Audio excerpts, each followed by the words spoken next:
I sat in the last row of the company-wide meeting watching Jackson Merritt pace across the stage like he owned the universe.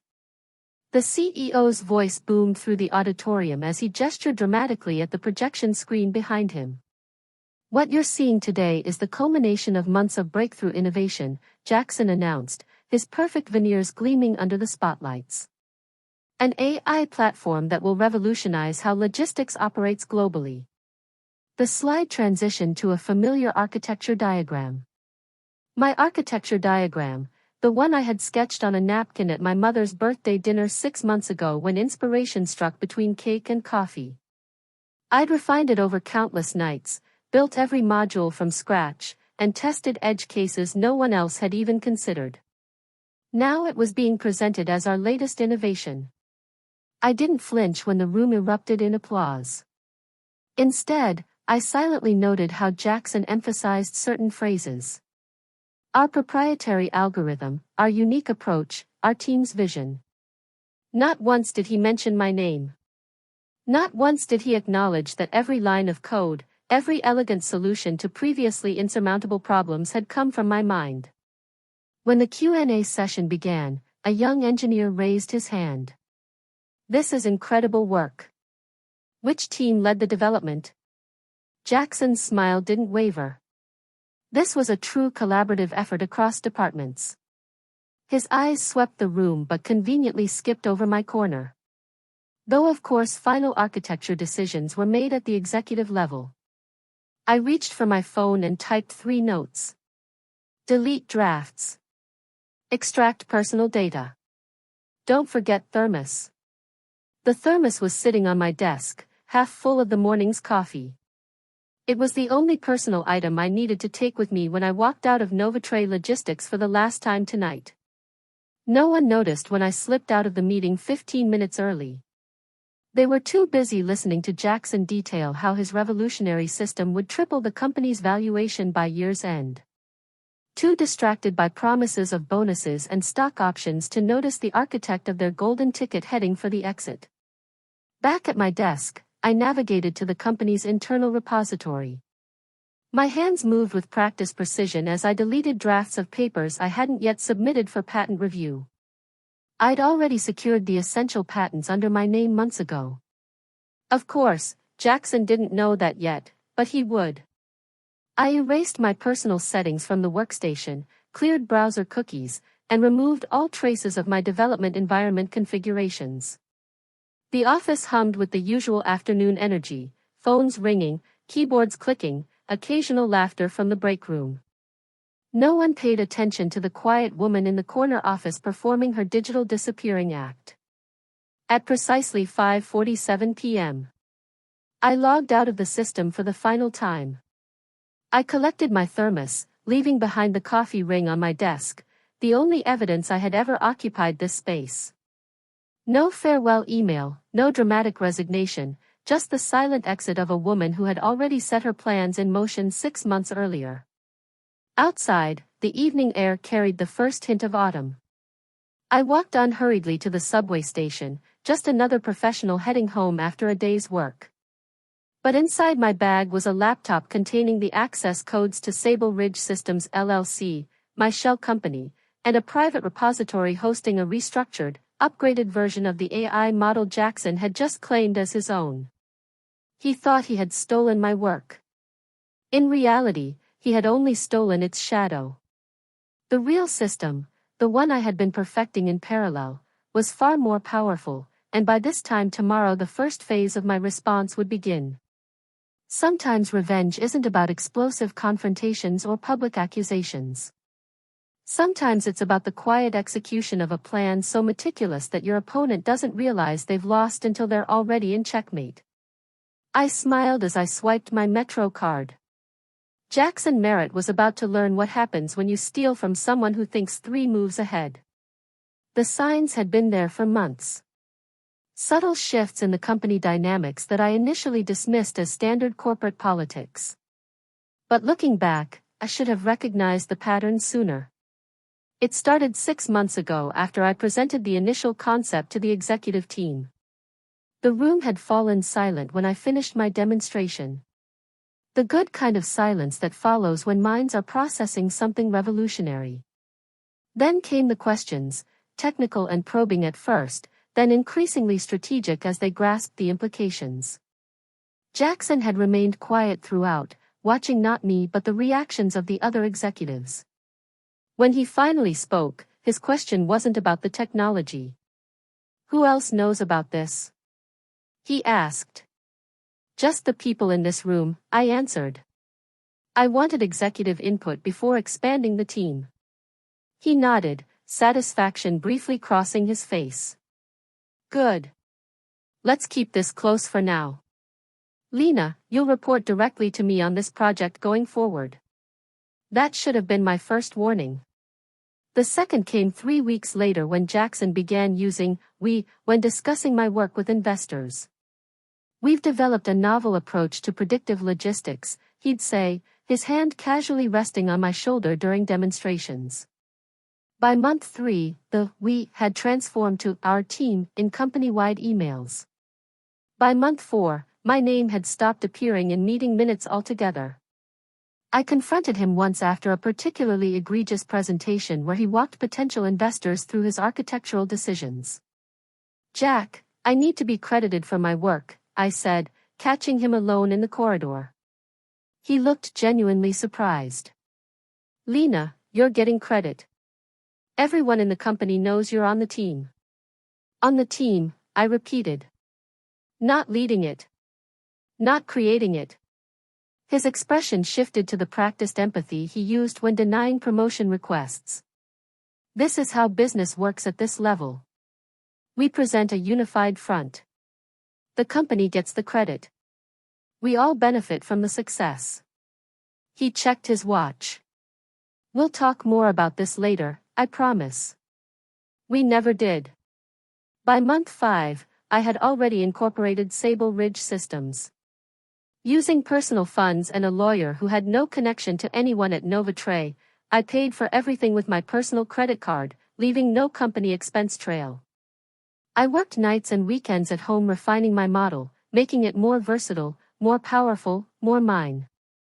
I wasn't just improving the system, I was transforming it into something Jackson could never claim. While the Novatray version focused solely on logistics optimization, my enhanced version became a plug-and-play architecture that could be adapted for retail inventory management, healthcare resource allocation, or transportation routing with minimal reconfiguration. I filed patents under Sable Ridge, carefully worded to protect the core innovations without triggering Novator's legal team if they performed routine IP monitoring. I documented everything meticulously, timestamps on development, witnesses to my independent work, clean room procedures to ensure no resources were used. Not that I needed to worry about Jackson checking too carefully. His technical knowledge was superficial at best, curated phrases he'd collected from listening to actual engineers. He understood enough to impress non-technical board members but not enough to recognize that what I was building at home had already evolved beyond what sat in Novator's repositories. The final warning came last week when I overheard him in his office, door slightly ajar. "We're filing the patents this month," he was saying to someone on the phone. "Yes, company owned." "Of course, the technical lead?" "No, she's just an employee, not a named inventor. Standard employment contract covers all intellectual property." That night, I finalized my exit strategy. I made one call to a contact at Helix Core Solutions, Novator's largest competitor, and scheduled a meeting for the day after Jackson's big announcement. Some might call what I did corporate espionage. I call it reclaiming what was rightfully mine from someone who thought I would remain silent while he built his reputation on my intellect. I took one last look at Novator's gleaming headquarters as the subway pulled away. Tomorrow would mark the beginning of Jackson Merritt's education in the dangers of underestimating quiet women. Marco Latimer, Helix Core's CTO, didn't try to hide his skepticism when I walked into the conference room. His assistant had arranged the meeting based on my vague promise of technology that would interest him, but I could tell from his posture, leaning back, arms crossed, that he expected to be unimpressed. "You have 15 minutes, he said after minimal pleasantries. I understand you just left Novatray yesterday. I confirmed, setting up my laptop. And now you want to sell us something? His tone made it clear how he viewed such transitions. Not exactly. I connected to the projector. I want to show you something I built. Something that belongs entirely to me, not to Novatray. His eyebrow rose slightly. Their lawyers might disagree. They can try. I smiled. But they'd be wrong. And I have the documentation to prove it. The screen illuminated with a clean interface. Nothing flashy, just elegant functionality. I navigated through a series of visualizations showing real-time supply chain optimizations across a simulated global network.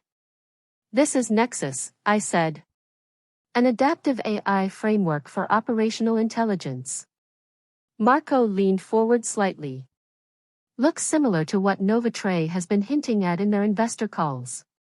The difference is this one works. I pulled up a side panel showing performance metrics. And it's mine. Every patent, every line of code. For the next 12 minutes, I demonstrated capabilities that made Novator's version look like a high school programming project. Nexus didn't just predict supply chain disruptions.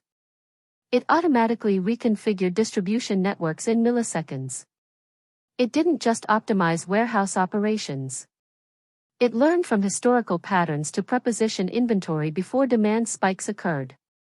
By minute 14, Marco had abandoned his skeptical posture and was standing beside me, asking increasingly technical questions that I answered with the precision of someone who had built the system from its foundation.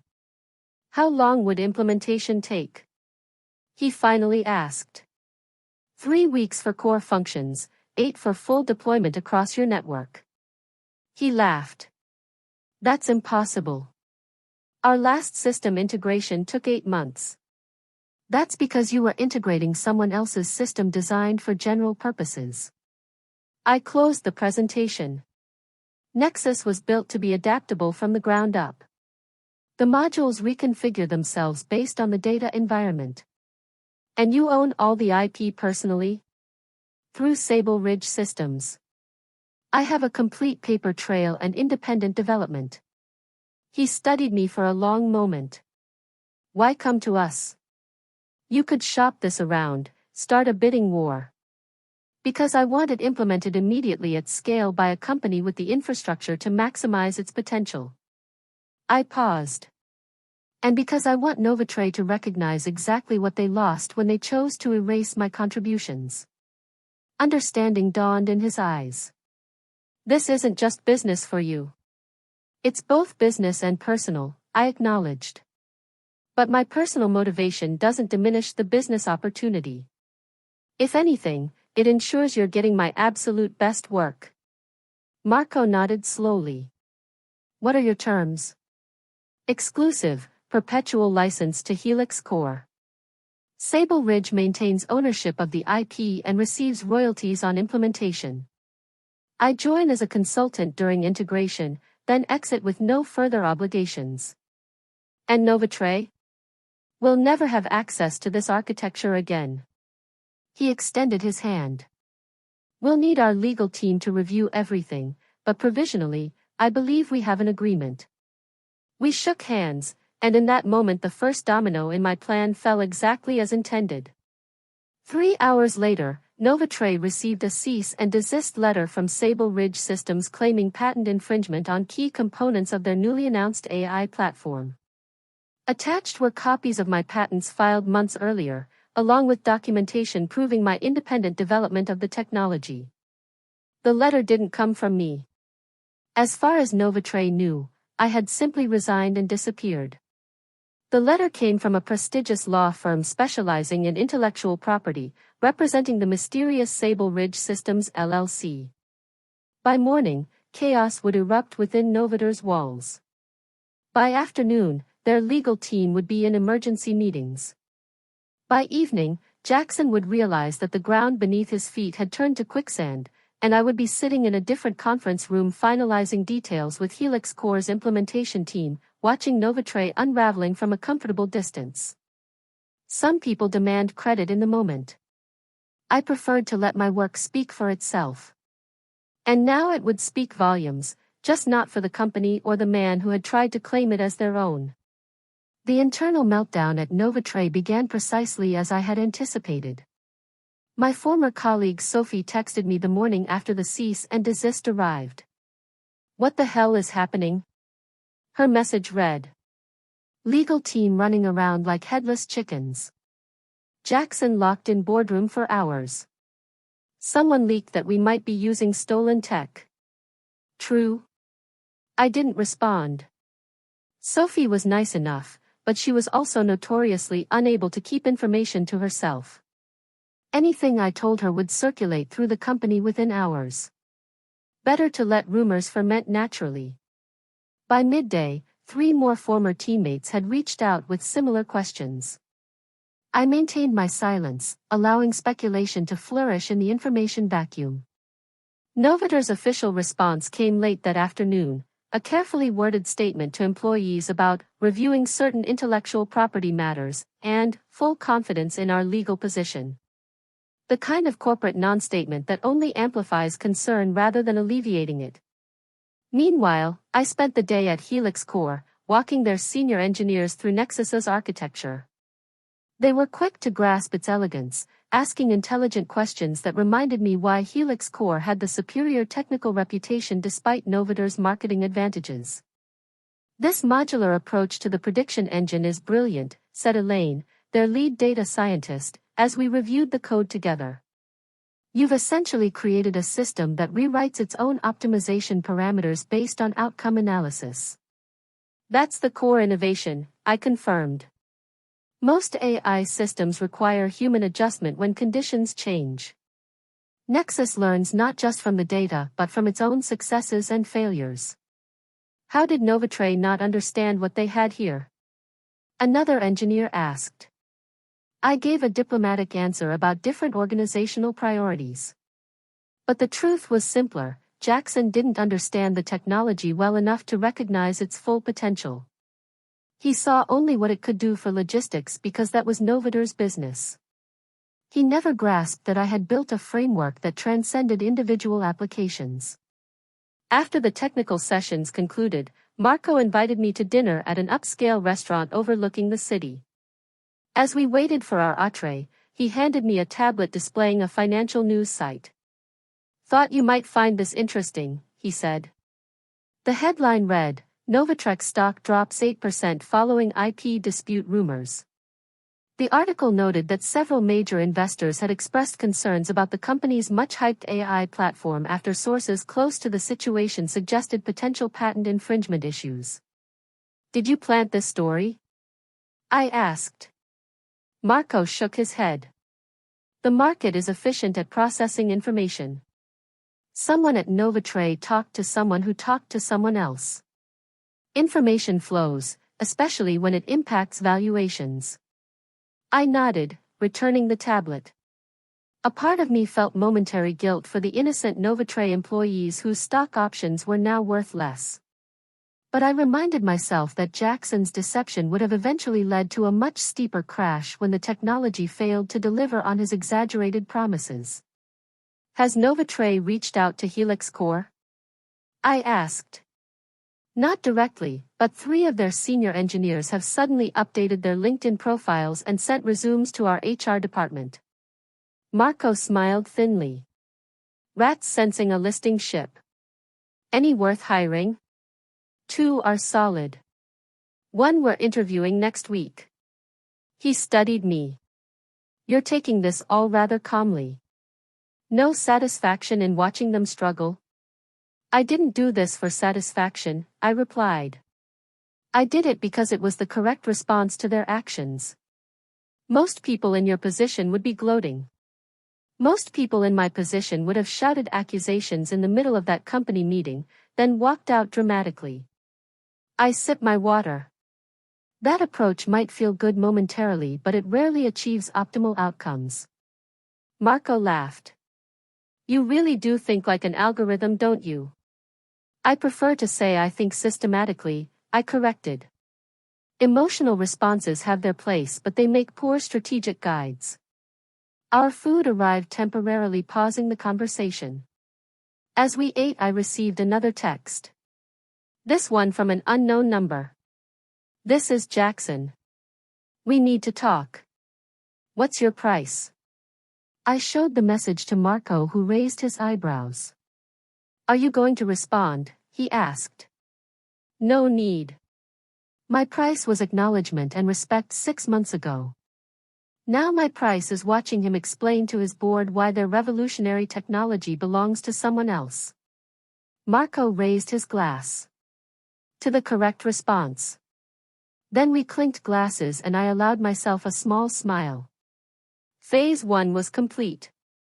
Tomorrow would begin Phase 2, public demonstration. While Novatray scrambled to assess the damage and reconstruct their AI platform without infringing on my patents, I stepped onto the stage at Helix Core's quarterly technology showcase. The audience consisted of industry analysts, potential clients, and tech journalists, precisely the influential voices Novatray had been courting for months. I wore a simple charcoal dress, hair pulled back, minimal jewelry. Nothing about my appearance suggested I was there to make a statement, but the content of my presentation would speak volumes. Good morning, I began. I'm Lena Whitmore, consulting with Helix Core on their new operational intelligence system. Today I'll demonstrate capabilities that represent a fundamental shift in how AI can optimize complex business operations. For the next 30 minutes I walked through Nexus's capabilities without once mentioning Novatray or claiming personal credit for the invention. I simply showed what the system could do, reducing latency by 42% compared to industry standards, automatically orchestrating resources in real time rather than batch processing, adapting to new data patterns without human intervention. The audience, initially polite but reserved, grew increasingly engaged as the demonstration progressed. By the time I opened the floor for questions, hands shot up across the room. How soon will this be available to Helix Core clients? Asked an analyst from a major investment firm. Initial implementations begin next month, I replied. Full functionality will roll out in phases over the following quarter. These performance metrics are remarkable, said another. Has this been validated in real-world conditions or just simulations? Both. We've run parallel testing against existing systems using historical data from actual operations, then verified with live data streams. The results are consistent across all testing environments. More questions followed. Technical, business-oriented, skeptical in the way that indicated serious interest rather than dismissal. I answered each precisely, neither overselling nor understating Nexus's capabilities. As the session concluded, Marco joined me on stage to discuss Helix Core's implementation roadmap. The subtext was clear to everyone in the room. Helix Core now possessed technology that dramatically outperformed anything their competitors, including Novatray, had demonstrated.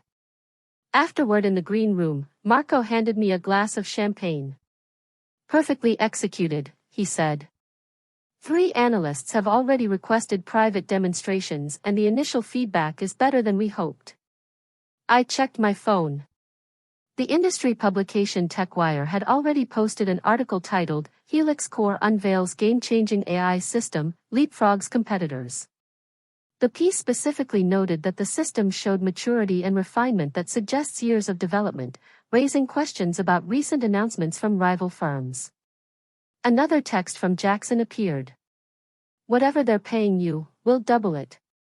This isn't over. I deleted it without responding.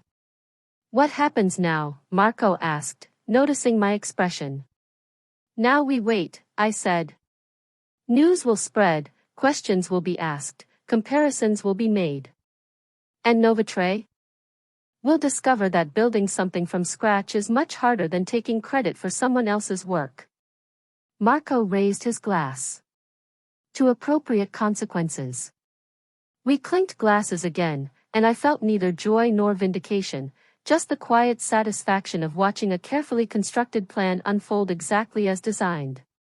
Later that afternoon I sat in a coffee shop several blocks from the conference center, reviewing the coverage of the presentation. Most articles focused on the technical aspects, but a few more investigative pieces had begun drawing connections. Industry insiders note similarities between Helix Core's new system and capabilities previously hinted at by Novatray, wrote one technology blogger. Sources suggest a key developer may have transitioned between companies, bringing legitimate IP with them. My phone buzzed with an email notification. The sender was Novator's chief legal officer, someone I'd rarely interacted with during my time there. Ms. Whitmore, we have reason to believe you may have violated confidentiality agreements and intellectual property provisions in your employment contract. We request an immediate meeting to discuss these serious concerns before pursuing further action. I forwarded the email to my attorney without comment. Within 20 minutes he had responded to Novatray with a concise message reminding them that all my work on Nexus had been independently developed, properly documented, and appropriately patented, along with a warning that any public accusations of impropriety would result in immediate defamation counteractions. By evening, social media had caught wind of the situation. The hashtag #HackAI and hashtag Battle Royale were trending in tech circles, with users speculating about the behind-the-scenes drama. Several former Novatray employees had begun posting cryptic messages suggesting internal turmoil at the company. One post particularly caught my attention, from a senior developer who had worked alongside me. Fascinating to watch companies claim breakthrough innovation when the real innovators are erased from the story. Some leaders take credit, others give it.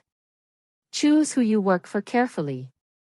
He didn't mention me by name, but he didn't need to. The message was clear enough for those who knew the situation. I closed my laptop and watched pedestrians pass by the cafe window.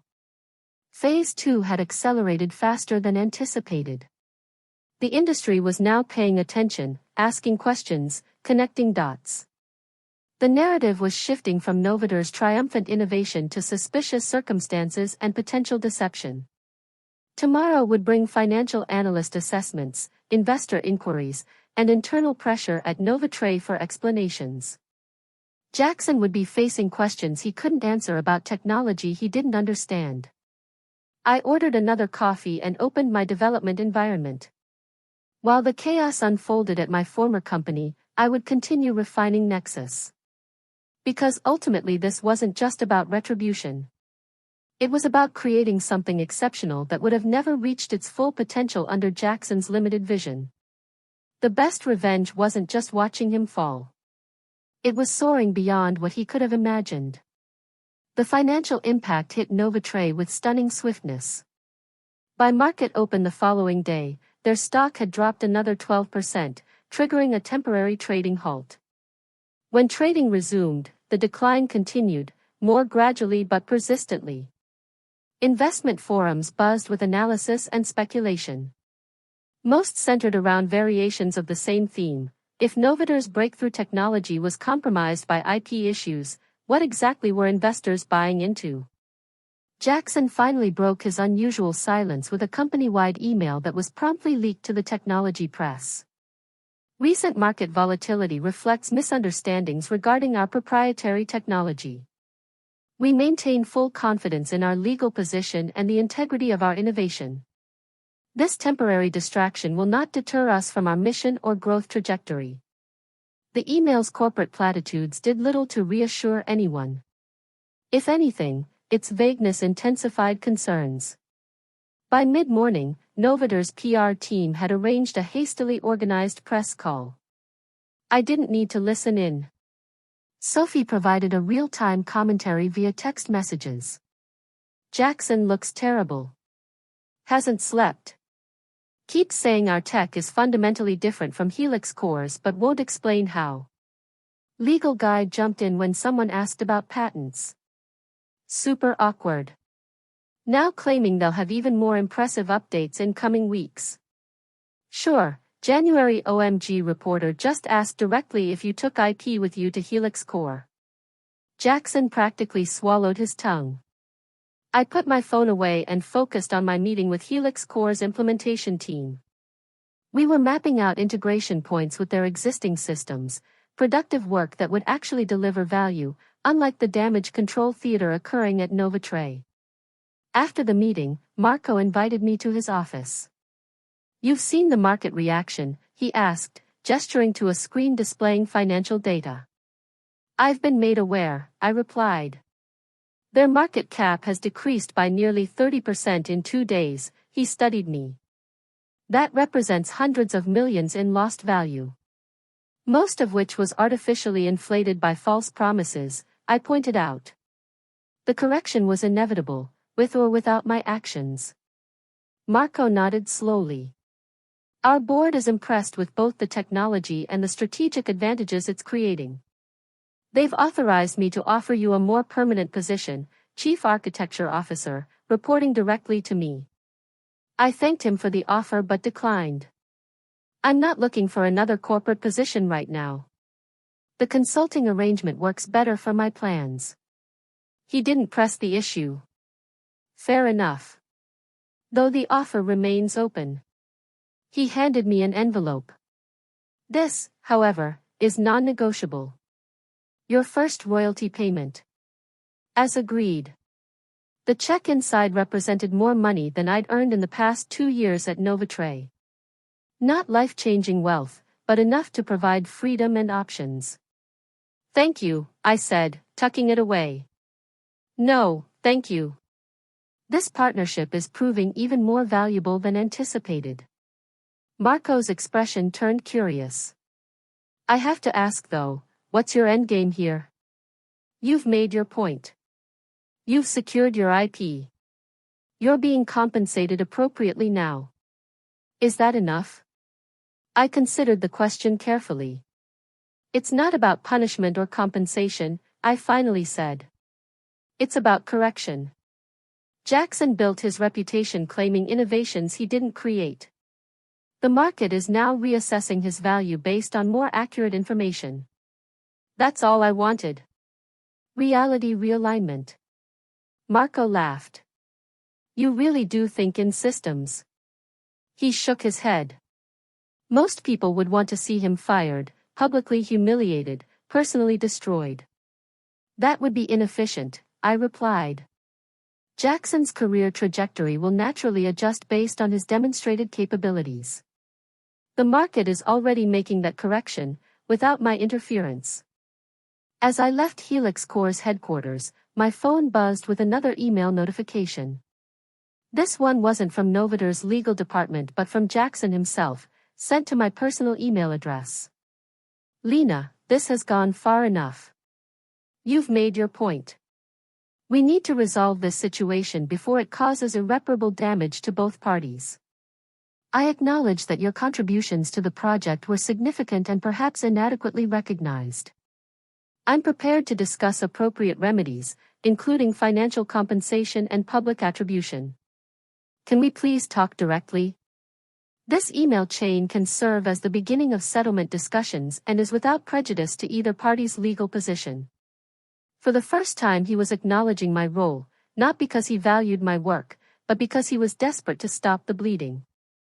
Classic Jackson, tactical concessions only when backed into a corner. I deleted the email without responding and continued walking. Some messages deserve no reply. Some people earn your silence.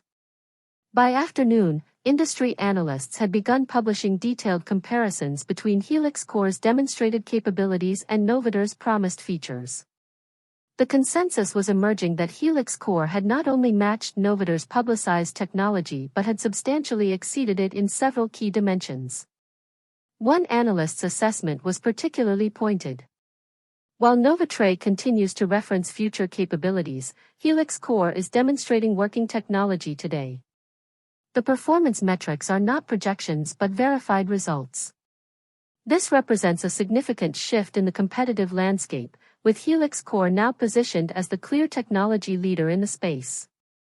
Another publication ran a feature titled "The Elizabeth Holmes of AI." The piece stopped short of directly accusing Jackson of fraud but raised uncomfortable questions about the gap between Novator's marketing claims and their demonstrable technology. By market close, Novatray stock had stabilized somewhat but remained far below its previous highs. More significantly, trading volume had increased dramatically, suggesting institutional investors were re-evaluating their positions. That evening I received a call from my attorney. Novatray has proposed settlement terms, he informed me. They're offering to license the technology from Sable Ridge at what they're calling market rates, plus a one-time payment for what they term consultation services. And in exchange? I asked. A mutual non-disparagement agreement, withdrawal of our cease and desist, and your assistance in helping them implement the technology properly. I laughed. So they want me to not only drop the legitimate IP claim but also help them build what they falsely claimed they already had? Essentially, yes. Decline the offer, I said. Inform them that Sable Ridge has an exclusive licensing agreement with Helix Core that precludes any such arrangement. After hanging up, I sat on my apartment balcony watching the city lights flicker on as dusk settled. My phone continued to buzz with messages from former colleagues, industry contacts, even recruiters who had somehow caught wind of the situation. I ignored them all.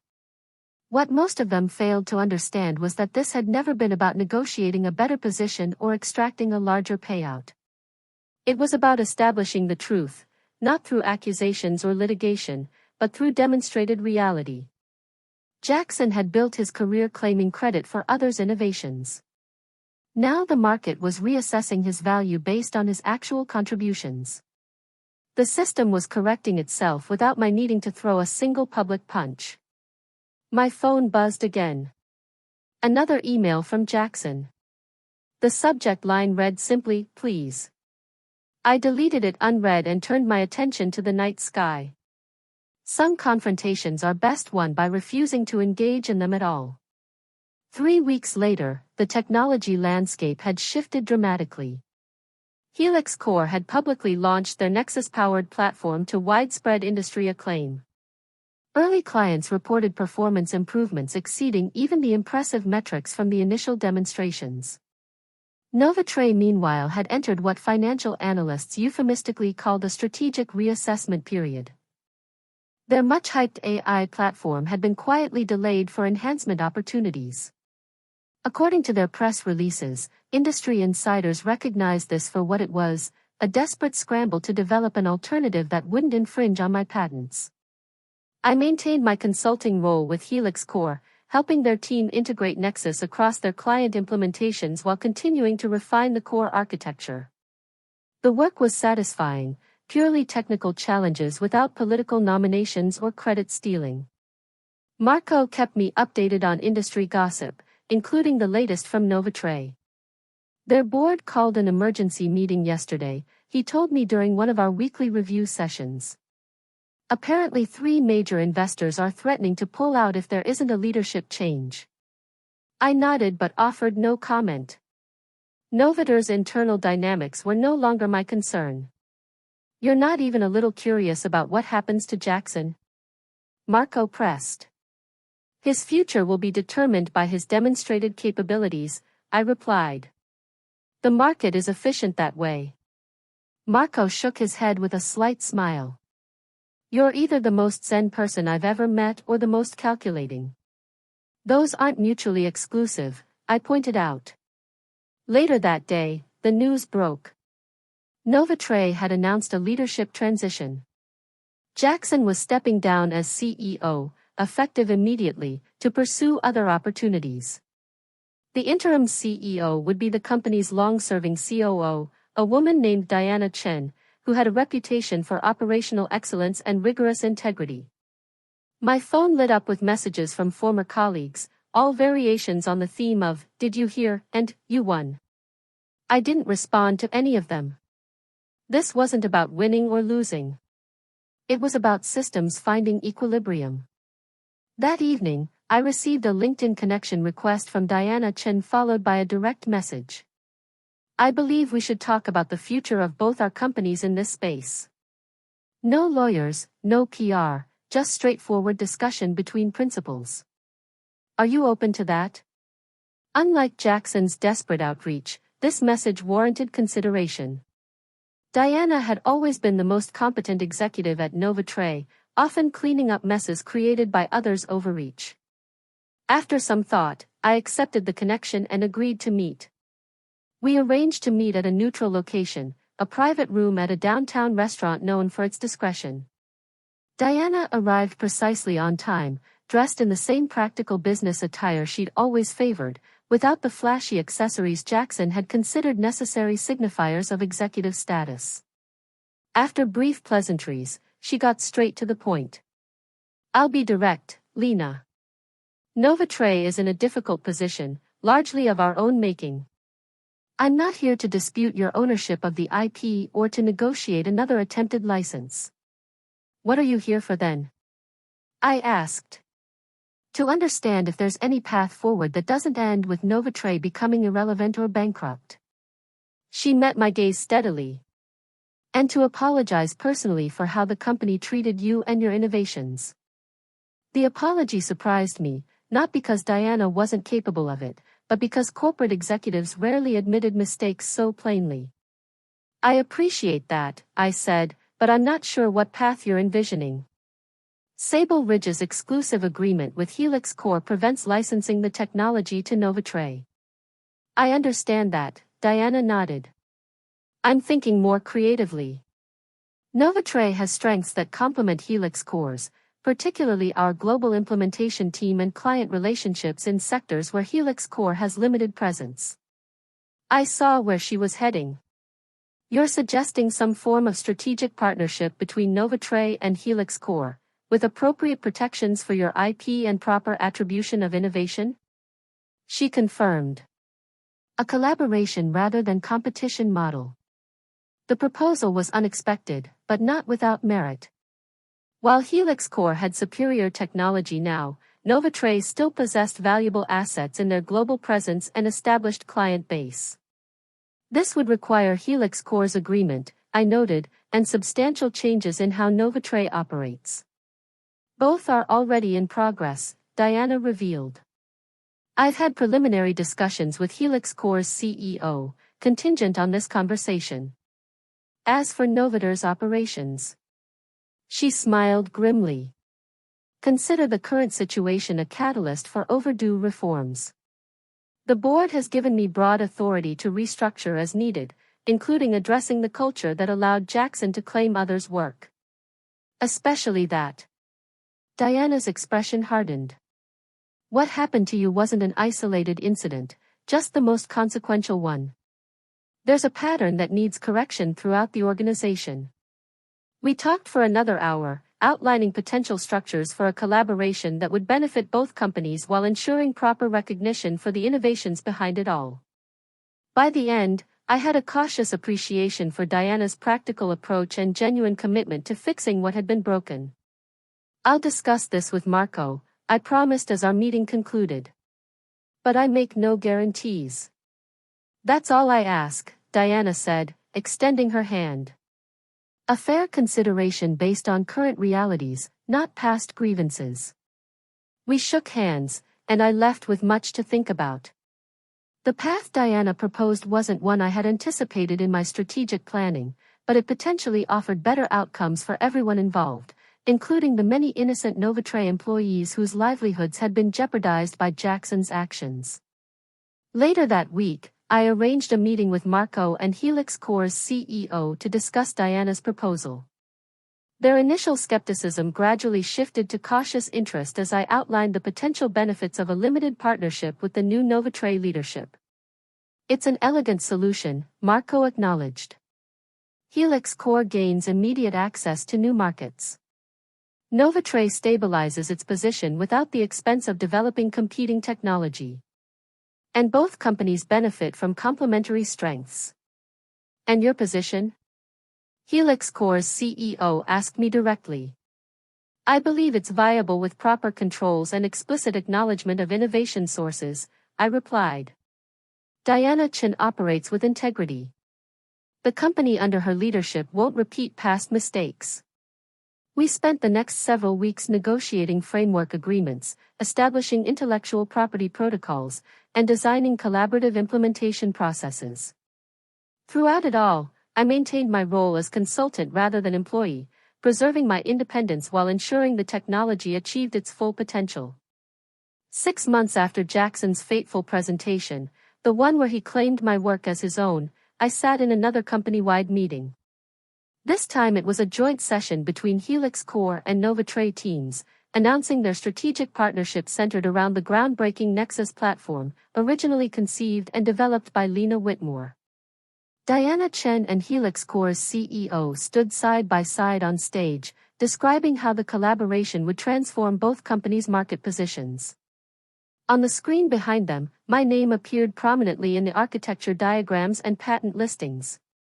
As applause filled the room, I remained in my customary position in the back row, observing rather than seeking attention.